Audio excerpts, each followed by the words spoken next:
اقرأ باسم ربك الذي خلق خلق الإنسان من علق بسم اللہ الرحمن الرحیم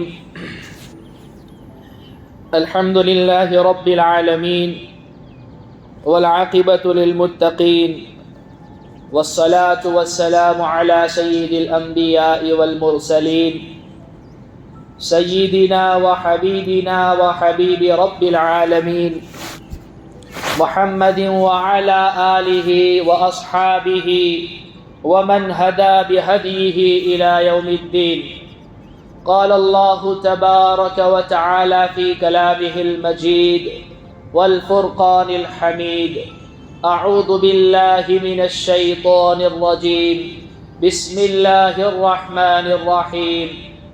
إن الذين قالوا ربنا الله ثم استقاموا تتنزل عليهم الملائكة ألا تخافوا ولا تحزنوا وأبشروا بالجنة التي كنتم توعدون.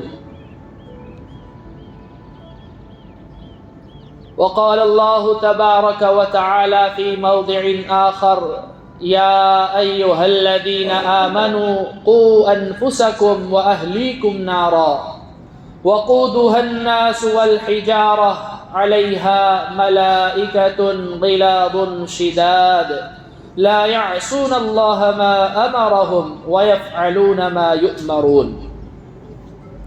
وقال النبي صلى الله عليه وسلم: ألا إن في الجسد لمضغة إذا صلحت صلح الجسد كله وَإِذَا فَسَدَتْ فَسَدَ الْجَسَدُ كُلُّهُ أَلَا وَهِيَ الْقَلْبُ أَوْ كَمَا قَالَ عَلَيْهِ الصَّلَاةُ وَالسَّلَامُ.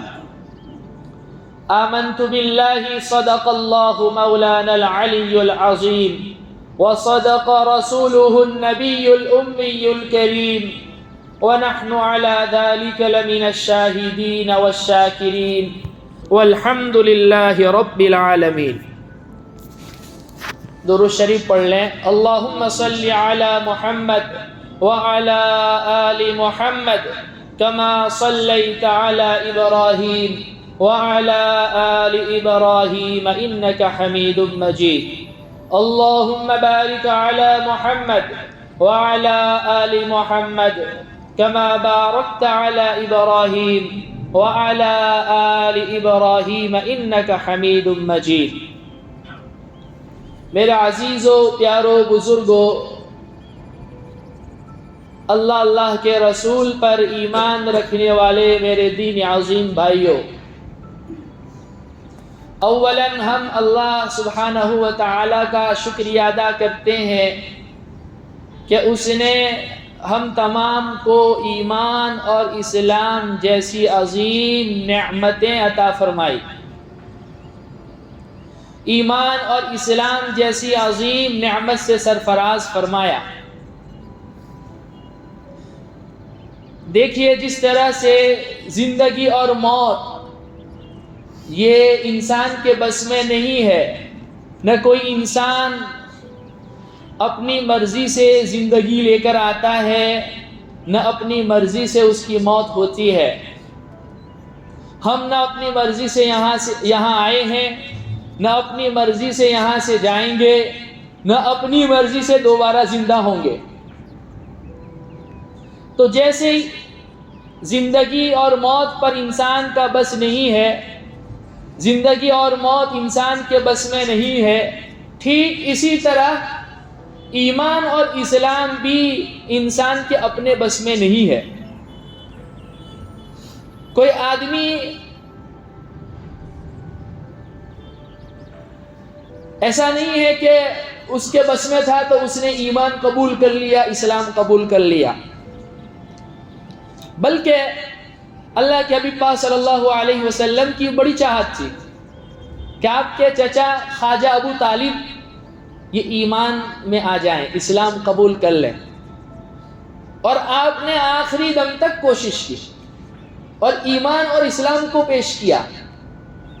یہاں تک کہ ان سے کہا آپ میرے کان میں کلمہ شہادت پڑھ لیجئے تاکہ مجھے موقع مل جائے کل میدان محشر میں آپ کی شفاعت کا.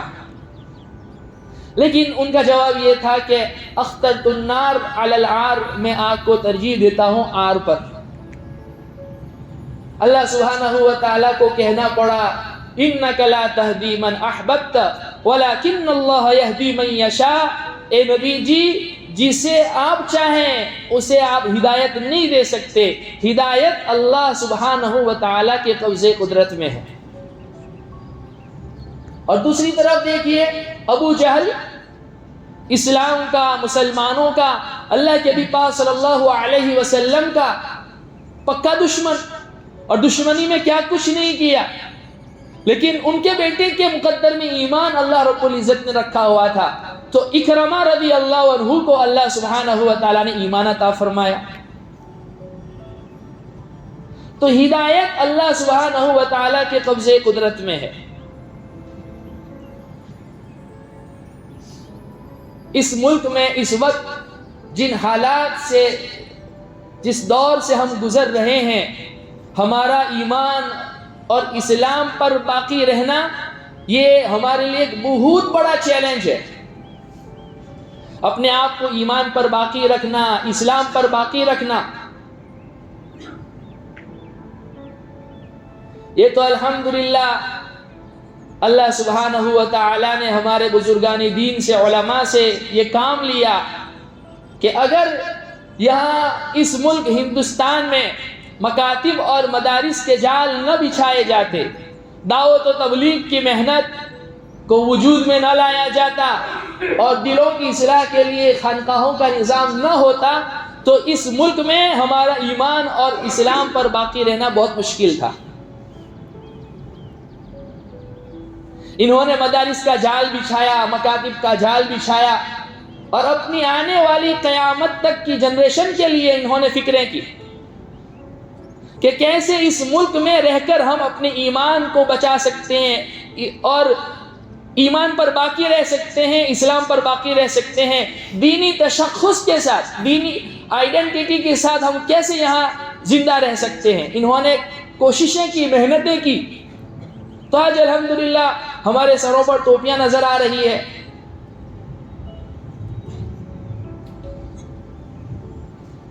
تقریباً 200 سال انگریزوں نے یہ محنت کی کہ اس ملک میں بسنے والے مسلمانوں کے دل سے، ان کے آباء و اجداد کے دل سے ایمان اور اسلام کو سلب کر لیا جائے. انگریز تو چلے گئے، گورے تو چلے گئے، ان کے بعد کالے انگریز آئے، اور یہ پوری انتھک کوششیں کر رہے ہیں. دیکھیے، انہیں مسلمان سے الرجی نہیں ہے، انہیں اسلام سے الرجی ہے. پریکٹس میں جو مسلمان ہیں ان سے الرجی ہے، ورنہ یہ کہ آپ نام کے مسلمان ہیں اور آپ ان کی فیور میں باتیں کرتے ہیں تو آپ کو گاڑی بھی دینے کے لیے تیار ہے، پیسہ بھی دینے کے لیے تیار ہے، بچیاں بھی اپنی دینے کے لیے تیار ہیں. انہیں پرابلم ہے اسلام سے، حقیقی اسلام سے، اسلامی تعلیمات سے. اس لیے ضرورت اس بات کی ہے کہ ہم جو ہے اپنے گھر کا ماحول درست کریں اور ایمان اور اسلام پر ہم کیسے باقی رہ سکتے ہیں اس کے لیے تدبیریں کریں، کوششیں کریں.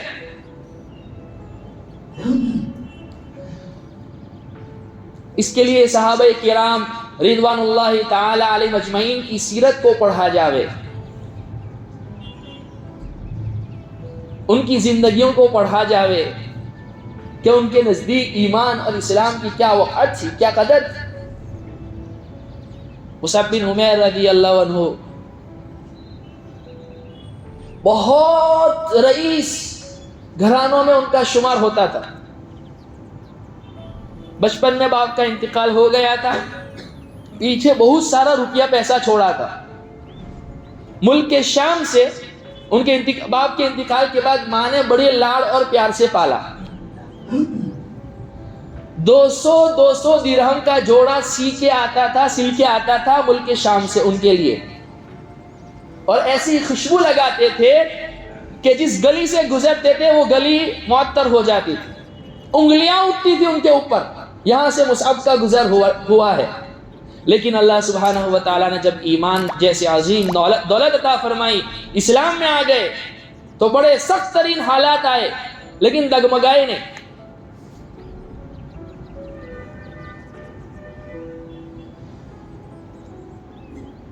چچا نے عقل ٹھکانے پر لانے کے لیے یہ کہا کہ جو ہے اگر آپ نے اپنے آبا و اجداد کا دین چھوڑ ہی دیا ہے تو باپ کی میراث میں سے بھی آپ کو حصہ نہیں ملے گا۔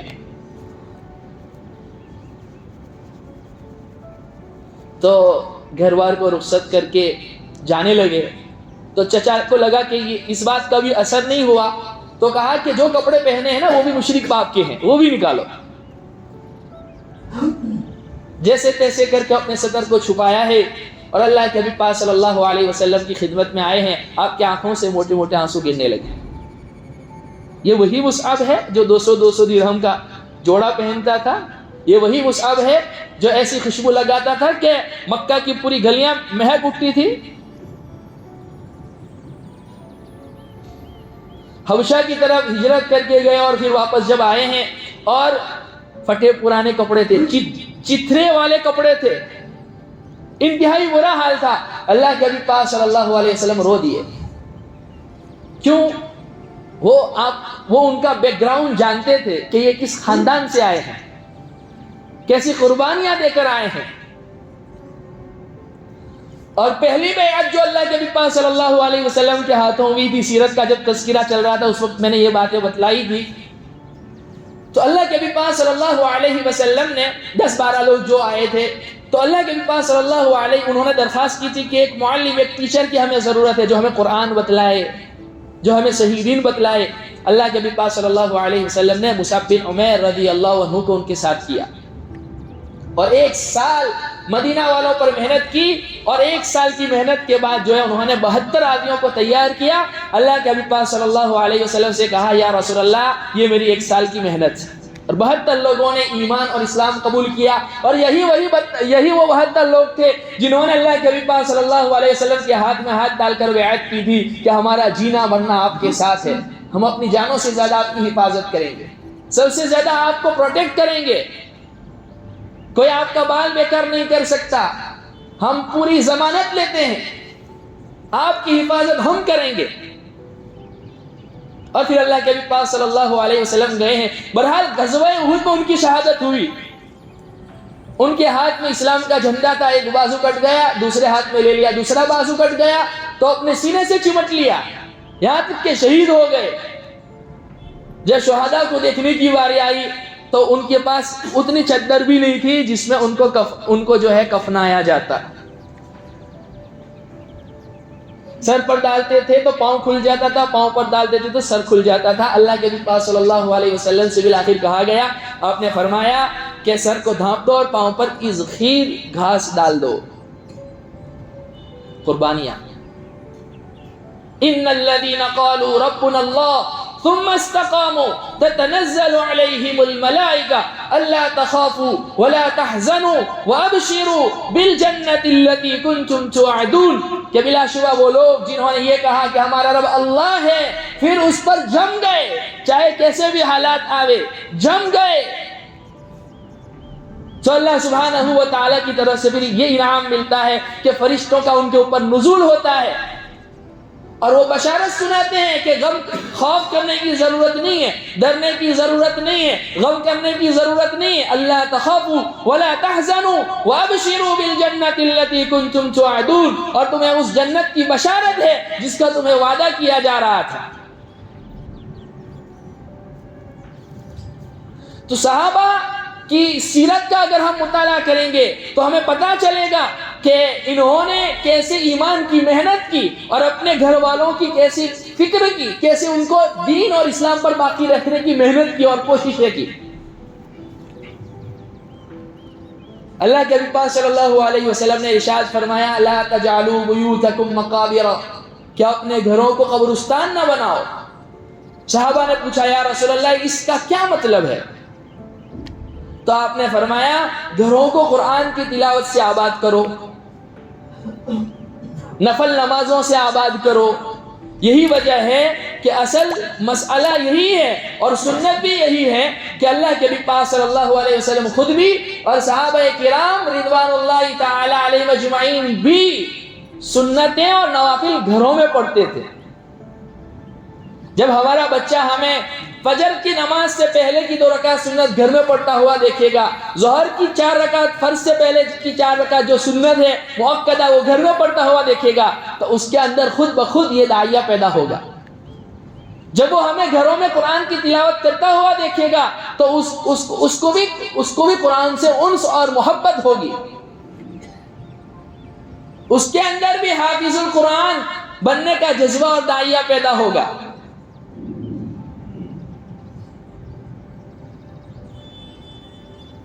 برین کے اوپر پاورفل اس کی جو تحقیق اور ریسرچ ہوئی کہ 3 سال سے لے کر 9 سال تک انسان کا ذہن اس کنڈیشن میں ہوتا ہے کہ اس کو جو کچھ سکھایا جاتا ہے وہ اس کو لے لیتا ہے.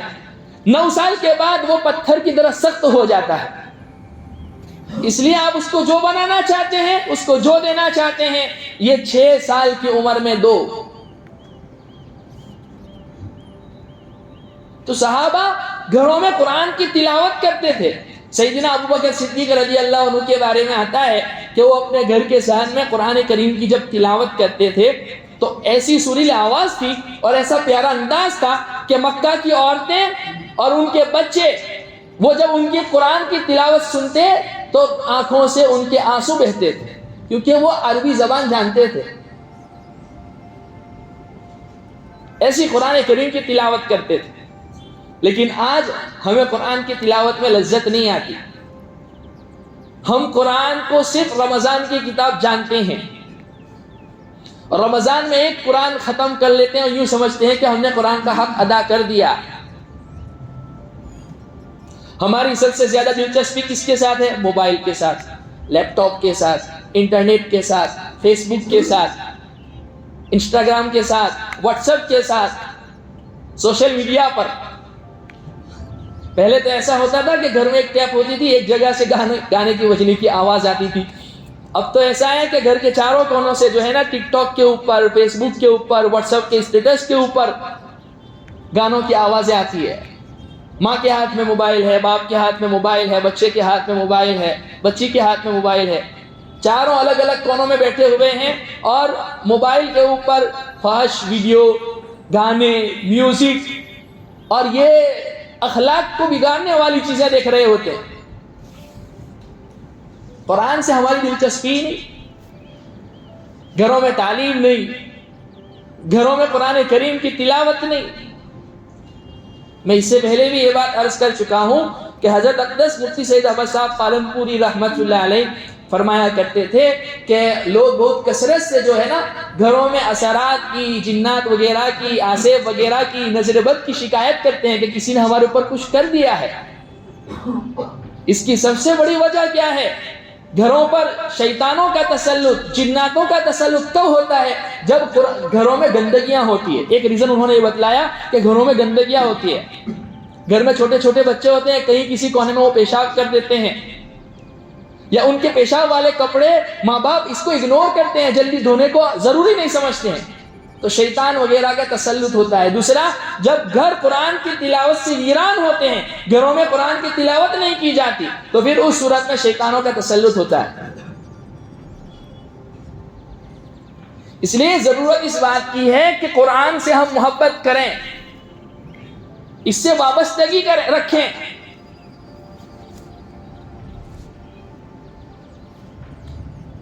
اور بچہ جب چھوٹا ہو اس وقت اس کو مکتب میں داخل کرانے کی کوشش کریں اور دین کی بنیادی تعلیمات دلانے کی کوشش کریں, اس کے عقائد کو مضبوط کرانے کی کوشش کریں. بچپن میں اس کی طرف دھیان دیں. اگر بچپن میں دھیان نہیں دیا, دعوے کے ساتھ, یقین کے ساتھ یہ بات کہی جا سکتی ہے کہ جس بچے کو اس کے گھر والوں نے بچپن میں ماحول نہیں دیا, دینی تعلیم و تربیت نہیں کی گئی, اس بچے سے فیوچر میں, مستقبل میں یہ امید نہیں رکھی جا سکتی کہ وہ اپنے دین, ایمان اور اسلام پر باقی رہے. اور جس بچے کو بچپن میں قرآن پڑھایا گیا, اللہ کیا ہے، اللہ کے بارے میں ہمارا کیا بلیو ہونا چاہیے، اللہ کے رسول کے بارے میں ہمارا کیا بلیو ہونا چاہیے، فرشتوں کے بارے میں کیا بلیو ہونا چاہیے، آسمانی کتابوں کے بارے میں کیا بلیو ہونا چاہیے، اور مرنے کے بعد جو دوبارہ زندگی ہے اس کے بارے میں کیا بلیو ہونا چاہیے، تقدیر کے بارے میں کیا بلیو ہونا چاہیے. یہ موٹے موٹے عقائد، قرآن کی تعلیم، احادیث کی تعلیم اور ضروری مسائل اور دعائیں وغیرہ اگر پڑھا دی گئی تو وہ بچہ یقیناً بڑا ہونے کے بعد جو ہے ایمان اور اسلام پر باقی رہے گا. آج باقاعدہ بچپن ہی سے ہمارے بچوں کے ذہن کو خراب کرنے کی کوشش کی جا رہی ہے. اس لیے ہماری پہلی اور اولین ترین ذمہ داری یہ ہے کہ ہم اس کو اگنور نہ کریں کہ بچہ بھی چھوٹا ہے. شروع ہی سے اس کی جو ہے نا وقتاً فوقتاً جیسے ہی موقع ملے ان کی تربیت کرنے کی کوشش کریں. تعلیم الگ چیز ہے، تربیت الگ چیز. ہم یہ تو کرتے ہیں کہ اچھی سے اچھی اسکول میں اس کو داخلہ دلوا دیتے ہیں، لیکن یہ نہیں دیکھتے کہ اس اسکول کا ماحول کیا ہے، وہاں پر بچپن میں جانے کے بعد بچے کا ذہن کیسے واش کیا جا رہا ہے، اس کو کیا کیا پڑھایا جا رہا ہے، اب اس کا طور کیا ہو، اس کو کیسے سمجھایا جائے، اس کے ذہن کو کیسے صاف کیا جائے. یہ ہماری ذمہ داری ہے. لوہا لوہے کو کاٹتا ہے، یہ کہاوت ہے عربی کی. تو غلط پڑھائے جانے سے پہلے صحیح پڑھانا بچے کو بہت ضروری ہے، تاکہ جب غلط اس کے سامنے آوے تو وہ جو ہے نا دونوں کے درمیان فرق کر لے کہ یہ صحیح ہے یہ غلط. ورنہ ان بچوں سے آپ توقع نہ رکھیں کہ یہ اسلام کے جو ہے داعی بنیں گے، یہ ڈیبیٹوں میں بیٹھ کر اسلام اور مسلمانوں کے خلاف اور قرآن کے خلاف باتیں کریں گے.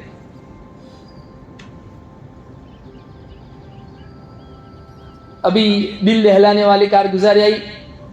2 بچیاں، ایک مظفر پور بہار میں اور ایک یو پی رامپور میں، غیر مسلم لڑکوں سے شادی کر لی. یہ کیوں ہو رہا ہے؟ میں مولانا حذیفہ صاحب بستانوی دامت برکاتہم علیہ کو سن رہا تھا، آج صبح میں ہی بیان سن رہا تھا ان کا.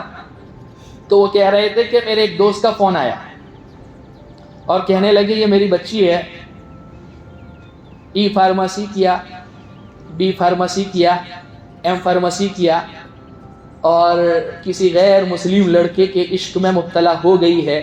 میں اس کو سمجھا رہا ہوں تو وہ یہ کہہ رہی ہے کہ جو ہے میری اس سے محبت ہو گئی ہے، میں اس کے ساتھ شادی کر لوں گی، میں اپنے مذہب پر رہوں گی، وہ اپنے مذہب پر رہے. اس میں جو ہے اللہ سبحانہ و تعالیٰ کا کیا جاتا ہے؟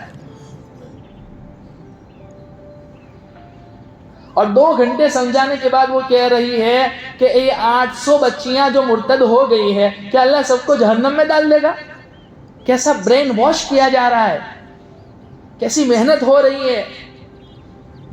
یہ اب ہتھیاروں کا اور یہ ویپنز وغیرہ کا اور اس سے لڑائی کرنے کا زمانہ نہیں ہے. اخلاقیات کو بگاڑا جا رہا ہے، ذہنوں کو واش کیا جا رہا ہے. اس وقت سب سے زیادہ الرٹ ہونے کی ضرورت ہے. وہ کہتے ہیں میں نے اس کو سمجھانے کی کوشش کی اور اس سے میں نے کہا کہ آپ تو اللہ کا شکر ادا کریں کہ مسلمان گھرانے میں پیدا ہوئی ہے. وہ بچیاں جو غیر مسلم گھرانوں میں پیدا ہوئی ہے، آج یورپ میں دیکھو انہوں نے اسلام کو ہر جگہ سے نکالنے کی کوشش کی، لیکن لوگ مسجدوں میں جھک در جھک آ رہے ہیں اور اسلام قبول کر رہے ہیں. ایک بچی کی کارگزاری انہوں نے بتلائی کہ وہ آئی، قرآن اس کے ہاتھ میں تھا اور اس نے یوں کہا میں نے اسلام قبول نہیں کیا، اللہ نے مجھے اسلام قبول کرنے کی ہدایت دی. اور واقعی اللہ کی قسم یہ قرآن اللہ کی ایسی کتاب ہے کہ جو ہدایت والی کتاب ہے، جو اس کو پڑھ لے گا وہ کبھی گمراہ نہیں ہو سکتا. اور آج ہمارا قرآن سے کیا کنیکشن ہے، کتنا رشتہ ہے؟ کیا ہم اپنے بچوں کو صبح اسکول جانے سے پہلے یوں کہتے ہیں بچہ کچھ قرآن کا حصہ پڑھ لو، دین کا آغاز قرآن کریم کی تلاوت سے ہو؟ بہرحال وہ بچی روتی ہوئی کہہ رہی تھی اور اپنی کارگزاری سنا رہی تھی. وہ کہتے ہیں میں نے اس بچی کو جب ویڈیو بھیجا تو وہ بھی رونے لگی. بہرحال ایسی تو کئی کارگزاریاں ہیں. اس لیے اس وقت اگر ہم خاموش رہے اور اگر ہم نے اپنے بچوں کی تعلیم کی اور ان کو دینی ماحول فراہم کرنے کی کوشش اور فکر نہ کی تو بس اللہ کی پناہ، ہم ان سے مستقبل میں کوئی توقع نہیں رکھ سکتے۔ یہ ایمان اور اسلام یہ بہت عظیم، بہت بڑی نعمت ہے جو اللہ سبحانہ و تعالیٰ نے ہم تمام کو عطا فرمائی ہے۔ اس کو بچا کر لے کر جانا ہے۔ اللہ سبحانہ و تعالیٰ تو فرما رہے ہیں قُوْ أَنفُسَكُمْ وَأَهْلِيكُمْ نَارًا، خود بھی اپنے آپ کو بھی جہنم کی آگ سے بچاؤ اور اپنے گھر والوں کو بھی جہنم کی آگ سے بچاؤ۔ اور ہم تو اپنے بچوں کو ویسے ہی موبائل دے رہے ہیں، اور موبائل میں وہ کیا کیا دیکھ رہے ہیں، چلو ٹھیک ہے موبائل دے بھی رہے ہیں تو ایسی چیزیں دکھاؤ جس میں اس کے لیے کوئی اچھا میسج ہو۔ موبائل سے وہ دعائیں سیکھیں، کلمے سیکھیں، اس کا ترجمہ سیکھیں۔ کچھ اچھے اچھے کارٹونز بھی ہے اس میں جس میں بچے آپس میں مل کر ایک اچھا میسج دینے کی کوشش کر رہے ہوتے ہیں، وہ ساری چیزیں دکھائیں۔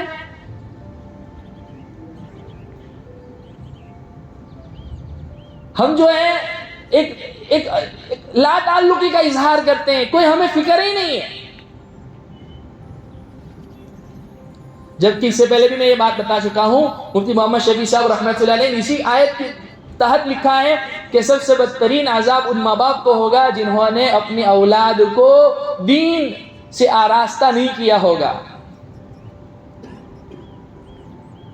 لہذا ضرورت اس بات کی ہے کہ ہم ان کو اسلامی تعلیمات سے آراستہ کریں، پیراستہ کریں، ان کے عقائد مضبوط کرنے کی کوشش کریں، آپس کی نفرتیں عداوتیں ختم کریں۔ خطبے میں حدیث پڑھی، اللہ کے نبی پاک صلی اللہ علیہ وسلم نے ارشاد فرمایا انسان کے جسم میں گوشت کا لوتھڑا ہے، جب وہ درست ہوتا ہے تو پورا جسم درست ہوتا ہے، جب وہ اس میں بگاڑ آ جاتا ہے تو پورا جسم بگڑ جاتا ہے۔ آپ نے فرمایا جانتے ہو وہ کیا ہے؟ وہ ہے دل۔ تو گندگی تو آتی ہے، میل تو آتا ہے، انسان خطا سے پاک نہیں۔ ہمارے ابا سے غلطی ہوئی تو غلطی تو ہو جائے گی، فرشتہ ایسا ہے جس سے غلطی نہیں ہو سکتی، اس کو اللہ نے نور سے بنایا، شر کا مادہ اس میں نہیں ہے۔ شیطان کے اندر شر ہی شر ہے، وہ غلطیاں کرتا ہے لیکن توبہ نہیں کرتا، لیکن انسان وہ ہے جو غلطی کرنے کے بعد توبہ کر لے، اصلاح کر لے۔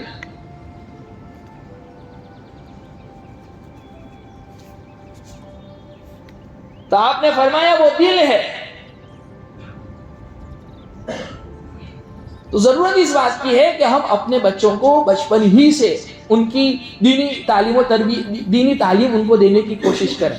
بچپن میں اگر ہم اس کو دین دے دیں گے، مکتب میں اچھی تعلیم دلا دیں گے، وہ دین کی موٹی موٹی باتیں پڑھ لے گا، وقتاً فوقتاً پھر بیانات سن لے گا، بزرگان دین کی مجلس میں جائے گا، تو انشاءاللہ تعالی ہم اللہ کی ذات سے امید رکھ سکتے ہیں کہ ہماری جنریشن کو اللہ سبحانہ و تعالیٰ ارتداد سے بچائیں گے۔ ایک ارتداد کی ہوا ہے جو چل رہی ہے، اور جن حالات سے ہم گزر رہے ہیں، یہ دور ہمارے لیے بہت بڑا اس میں چیلنج ہے۔ اس لیے ہم اس معاملے میں سیریس ہو جائیں اور اپنے بچوں کو مکتب میں داخل کروائیں اور انہیں دین کی بنیادی تعلیم دلائیں۔ اللہ کے حبیب پاک صلی اللہ علیہ وسلم نے اپنے صحابہ کو اس بات کی تعلیم دی اور صحابہ نے اس کو اپنے پلو سے باندھا۔ سیدنا ابوبکر صدیق رضی اللہ عنہ کے گھرانے میں حضرت عائشہ رضی اللہ عنہا ایسے ہی وجود میں نہیں آ گئی، حضرت اسماء ذات النطاقین ایسے ہی وجود میں نہیں آ گئی۔ اللہ کے حبیب پاک صلی اللہ علیہ وسلم نے جب اپنے صحابہ کو بتلایا تو صحابہ نے وہ چیزیں اپنے بچوں کو بتلائی۔ آج جو ہے نا ہماری دین کے ساتھ کوئی دلچسپی نہیں، خود نماز نہیں پڑھتے بچے، ہمارے کیا نماز پڑھیں گے؟ گھر ہمارے قرآن کی تلاوت سے ویران ہے، نمازوں سے ویران ہے، باپ نماز نہیں پڑھ رہا، ماں نماز نہیں پڑھ رہی، بہن نماز نہیں پڑھ رہی، چھوٹا بچہ کیا نماز پڑھے گا؟ وہ وہی سیکھے گا جو اس کو دیا جائے گا۔ اس لیے ضرورت اس بات کی ہے کہ اپنے گھروں کو قرآن کی تلاوت سے آباد کریں، نفل نمازوں سے آباد کریں، اور جو ہے تعلیم وغیرہ کا نظام ہو، صحابہ صحابیات کی قربانیاں انہیں بتلائی جائے اور انہیں ان کا رول ماڈل دیا جائے کہ یہ تمہارے رول ماڈل ہے۔ لیکن بات دراصل یہ ہے کہ پتہ تو ہے کہ گٹکا ایسی چیز ہے کہ جس سے کینسر ہو سکتا ہے، سب کو پتہ ہے، لیکن پھر بھی کھا رہے ہیں. کیوں؟ نشہ ہے. موبائل کا سب کو پتا ہے کہ یہ زہریلا ہے، نقصان دہ، اگر غلط استعمال کریں گے تو نقصان ہو سکتا ہے، لیکن پھر بھی کر رہے ہیں. نشہ ہے.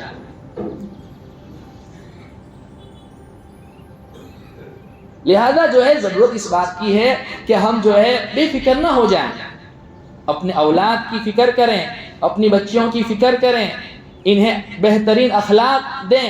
بچہ اگر ڈاکٹر نہیں بنا، انجینئر نہیں بنا، تو اللہ رب العزت جو ہے خالق ہے، رازق ہے، اللہ نے اس کا رزق لکھا ہوا ہے. لیکن اگر اس کے پاس دینی تشخص ہے، دینی آئیڈینٹی ہے، اس کا عقائد مضبوط ہے، تو انشاءاللہ تعالیٰ وہ مرتد نہیں ہوگا، ارتداد کی لہر کا وہ شکار نہیں ہوگا، وہ ایتھیسٹ نہیں بن جائے گا، وہ فتنوں کا شکار نہیں ہوگا. لیکن دوسری طرف بچے کو اچھا ڈاکٹر تو بنا دیا، لیکن اس کو دینی تعلیم نہیں دی، وہی ڈاکٹر بڑا ہو کر ایتھیسٹ بن جائے گا، وہی ارتداد کی لہر کا شکار ہو جائے گا. تعلیم دینے سے کوئی انکار نہیں، اچھے سے اچھی تعلیم دے، دنیاوی تعلیم بھی دیں اور دنیاوی تعلیم کے ساتھ دینی تعلیم بھی اعلیٰ سے اعلیٰ دیں. تو انشاءاللہ تعالی اللہ رب العزت کی ذات سے امید ہے کہ یہ بچے جو ہے ہمارا مستقبل ہے، فیوچر ہے، یہ جو ہے دین اسلام کے داعی بنیں گے، ترجمان بنیں گے. بہرحال اللہ سبحانہ و تعالی جو ہے ہم تمام کو کہنے سننے سے زیادہ عمل کی توفیق عطا فرماوے، ایمان اور اسلام پر استقامت نصیب فرماوے، خود بھی ہمیں اس پر جمنے کی توفیق عطا فرماوے، اور ہماری آنے والی قیامت تک کی جنریشن کی اللہ سبحانہ و تعالی ایمان اور اسلام کی حفاظت فرماوے. وآخر دعوانا الحمدللہ رب العالمین.